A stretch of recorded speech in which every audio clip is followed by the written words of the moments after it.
En date d'aujourd'hui, selon la Société d'habitation du Québec, 1899 ménages locataires sont accompagnés par un service d'aide à la recherche de logement. Ce sont des gens qui n'ont toujours pas trouvé de toit pour leur famille. 1899, c'est plus élevé que l'an dernier à la même date. Ils étaient 1688, soit 200 de moins.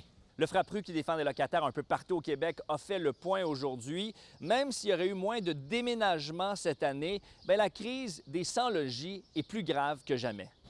Il y a plus de ménages locataires qui ont besoin d'aide pour trouver un logement, alors que les locataires déménagent moins, alors qu'il y a des mises en chantier de logements locatifs qui se font comme rarement on en a vu au Québec. Tous les chiffres sont très clairs. Les rares logements disponibles sont hors de prix.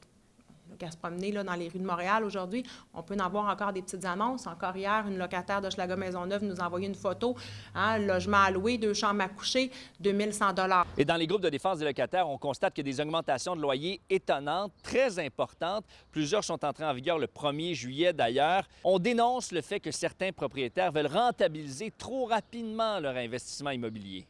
Nous, chez nous, c'était vraiment cette année, on a eu un nombre record de gens qui venaient nous voir pour des hausses de loyer. Il y a des hausses de loyer quand même assez salées. C'est-à-dire qu'il y a une culture de je vais rembourser mon immeuble en 4-5 ans et je vais pouvoir vivre de l'argent de mes loyers pour faire la belle vie de rentier. Construisez davantage et les prix vont baisser. C'est ce qu'on nous dit depuis des mois. Pourtant, des condos disponibles à Montréal qui sont vides, il y en a des milliers lorsqu'on regarde sur les plateformes immobilières. Alors, il est où le problème? La question se pose alors que depuis 2023, les autorités ont pourtant le droit de taxer ces logements vacants. Des logements vides dans Ville-Marie, il n'en manque pas. Les tours à condos, il y en a plein des logements vides. Mais dans une crise de logement réellement abordable, c'est ça le problème. Pourtant, Valérie Plante, par exemple, a des nouveaux pouvoirs. Est-ce qu'elle devrait faire comme d'autres villes et taxer ces logements vides-là?